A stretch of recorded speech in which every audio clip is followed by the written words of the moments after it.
Hello once again, and welcome to the third of our videos on funding sources for your business.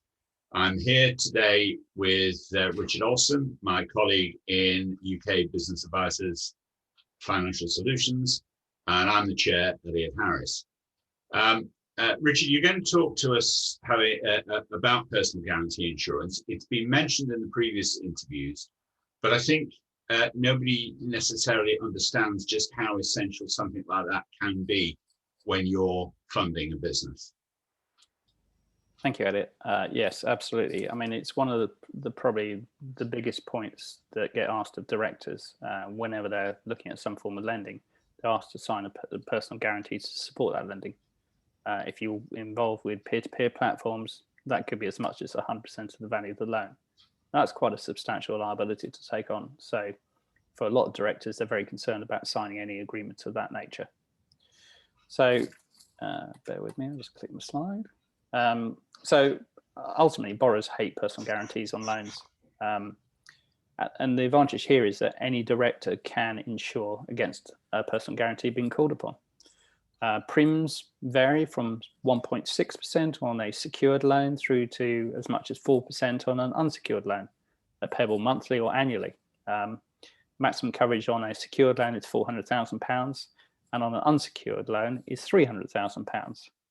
And then the actual percentage you can get covered on a secured loan is 80% from day one and remains at 80% throughout the course of the loan. And on an unsecured loan, starts at 60%, increases by 10% per annum up to a maximum of 80%. So as a director, it makes a lot of sense to be looking at taking out this form of insurance to protect yourself in the unlikely event of your business failing. It is an insurance, it is there to protect you.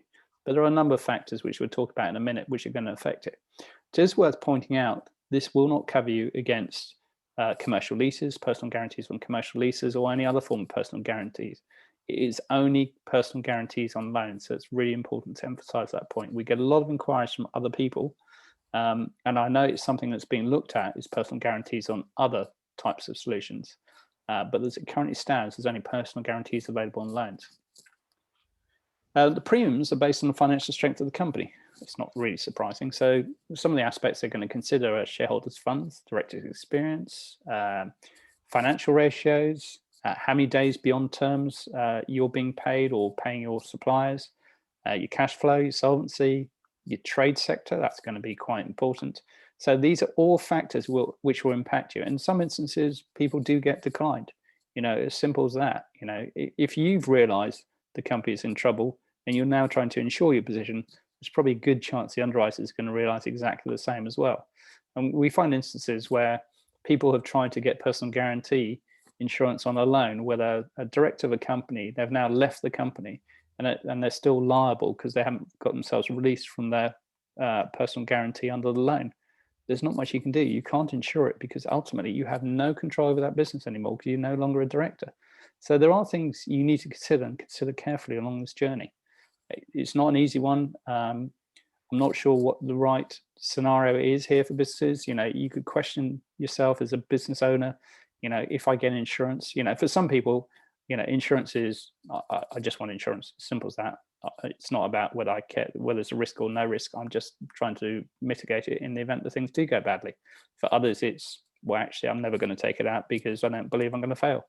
You know, and there will be people halfway between the two. At the end of the day, it's your decision, but it is something that's available. There is a cost attached to it. It is paid for by the company. It does protect you as a director. So it's definitely worth considering. I mean, I have to agree with you, Richard. I mean, the risks involved in any business at any time are always there.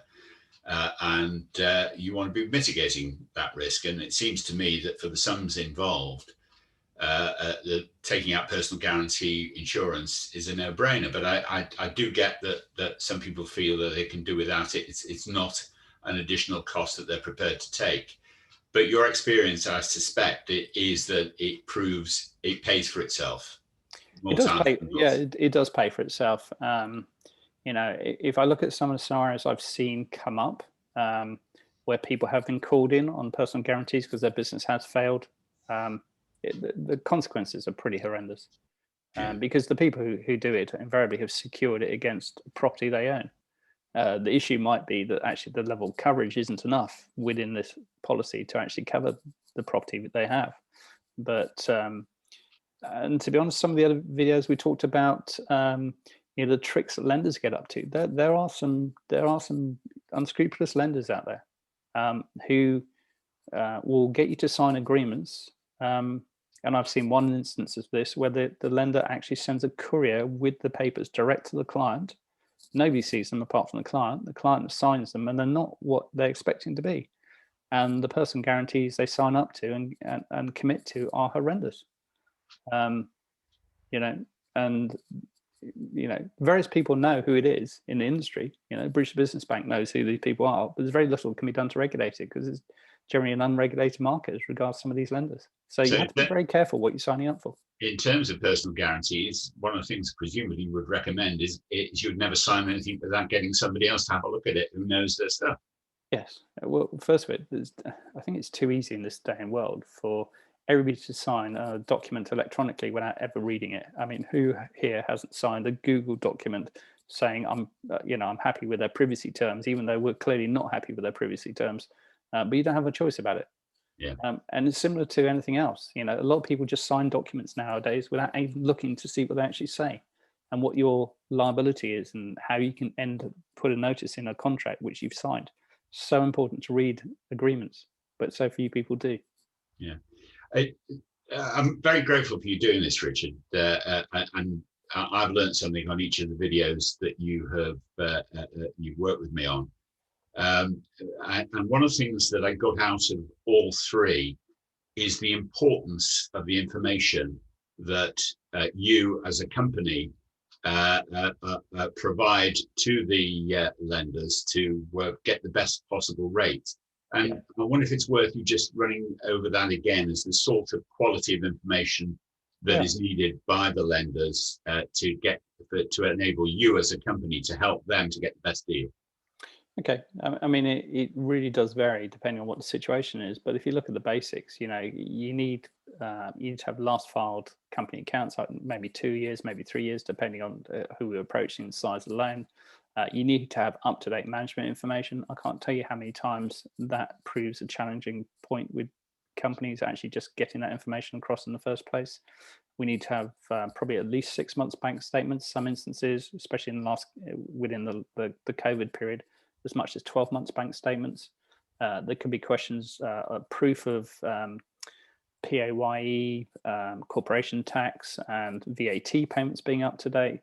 There's a plethora of information, financial projections. If we're looking at a growing business, we may need to have financial projections to justify some of it. Depending on the lenders you're approaching, very much varies the information that is required. If you're looking at peer-to-peer networks, for example, alternative lenders, they all are looking at historical data.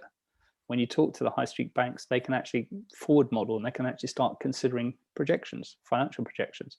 There is very much a difference between the two streams of lenders. And there's a reason why. You pay potentially higher rates with the alternative lenders. So these are things that you need to prepare for. And the more information you can give a potential lender, or the less questions that we have to answer, the easier it is, and the more likely you are to get better terms. And that's and that really is sums it up. The better the information, the better your chances of getting a good deal. Yes, absolutely. Well, Richard, thank you once again for your time and your advice, and your contact details I know are on the slide. Please feel free to approach us at UKBA for help, and Richard and his colleagues will be only too glad to assist. Correct. Thank you very much indeed. Thank you, Elliot. Thank you. Bye.